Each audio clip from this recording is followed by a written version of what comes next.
Hartmann was a German fighter pilot whose name became closely tied to the history of aerial warfare because of his extraordinary record during the Second World War. He is often remembered as the most successful fighter ace in history, credited with an exceptionally high number of aerial victories. His story is shaped by skill, discipline, circumstances, and the brutal conditions of the Eastern Front.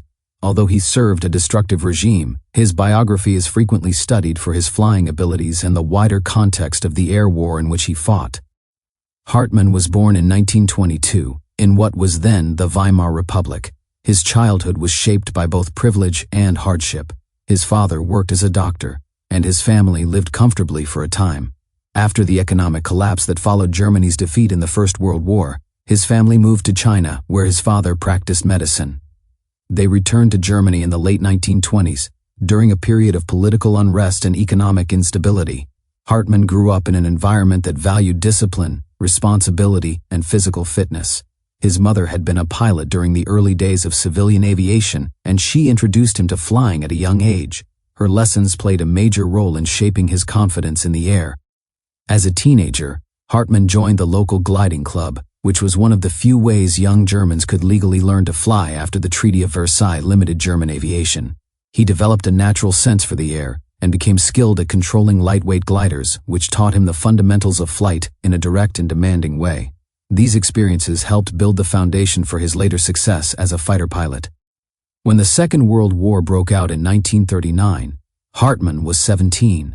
2 years later, he entered military flight training. His instructors quickly noticed that he had exceptional natural ability, but also a tendency toward impatience and overconfidence.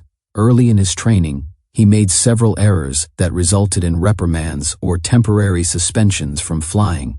These setbacks forced him to adopt a more disciplined approach, and he came to understand that raw talent was not enough to succeed in the Luftwaffe. Over time, he learned to balance boldness with restraint, a combination that later defined his flying style. In 1942, Hartmann was assigned to Jagdgeschwader 52, a fighter wing operating on the Eastern Front. This unit became known for producing many of the highest-scoring aces of the war. The Eastern Front offered enormous opportunities for aerial combat, but it also involved extreme risks.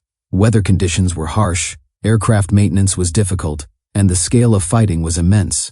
The Soviet Air Force, while initially less experienced, grew stronger and more capable over time, offering relentless opposition.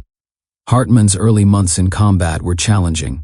He made mistakes, misjudged situations, and even crash-landed after running out of fuel. His commanders mentored him and taught him a methodical approach to aerial combat. Most importantly, he learned not to fire until he was extremely close to his target. This tactic increased the accuracy of his shots and reduced the amount of ammunition he used, but it also required firm nerves and precise timing. This style became one of the hallmarks of his fighting technique. His first confirmed victory came in November 1942. Like many pilots, he felt a mixture of excitement and unease after his initial success. He later reflected that the responsibility and danger of combat became more real to him afterward. As he flew more missions, he developed a routine that balanced caution with aggression. His strategy focused on surprise, accurate shooting, and avoiding turning dogfights whenever possible. He preferred to strike quickly from a superior position and escape before enemy pilots could respond. Over the next 2 years, Hartmann's number of aerial victories climbed steadily. The Luftwaffe's emphasis on individual tallies and long combat tours meant that experienced pilots remained in frontline units for extended periods. Unlike Allied air forces, which rotated pilots home after a set number of missions, the Luftwaffe kept its aces in combat until they were killed, captured, or physically unable to fly. This policy contributed to extraordinarily high scores among surviving pilots, but also resulted in enormous losses. Hartmann's record soared during 1943 and 1944, years in which the air war on the Eastern Front intensified. He frequently flew several missions per day. He survived encounters that destroyed his aircraft, forced him to bail out, or left him stranded behind German lines. His ability to stay alive while flying hundreds of missions in dangerous conditions was one of the reasons he accumulated such a high victory count. Despite the relentless pace of combat, Hartmann remained deeply protective of the pilots under his command. As he gained experience, and later became a squadron leader, he made a point of teaching younger aviators the same disciplined techniques he had learned. He believed that reckless flying was wasteful and dangerous, and he insisted on teamwork and tactical discipline.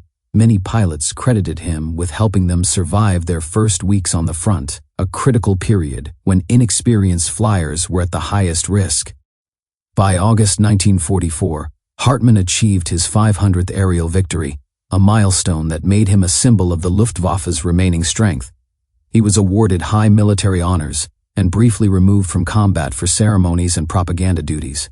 He felt uncomfortable with the attention and insisted on returning to his unit as soon as possible. As Germany's situation deteriorated in late 1944 and early 1945, the Luftwaffe struggled with shortages of fuel, aircraft, and trained pilots. Despite these challenges, Hartmann continued to fly and fight until the war's final days. In May 1945, his unit attempted to surrender to American forces, but Hartmann was handed over to the Soviet Union. Because he had fought exclusively on the Eastern Front, the Soviets held him responsible for losses inflicted on their air force. He spent 10 years in Soviet captivity, enduring forced labor, poor living conditions, and repeated attempts to pressure him into confessing to crimes he insisted he did not commit. He refused to cooperate, which led to harsher treatment and extended imprisonment. Hartmann returned to West Germany in 1955, after the Soviet Union released many remaining prisoners of war. He reunited with his family and helped rebuild his life after a decade of hardship. When West Germany established a new air force as part of its integration with NATO, Hartmann volunteered to serve. He played a significant role in training a new generation of pilots and shaping the standards of the post-war German Air Force. His insistence on professionalism, safety, and discipline sometimes brought him into conflict with superiors, especially when he raised concerns about aircraft that he believed were unsafe. He eventually retired from the military in 1970.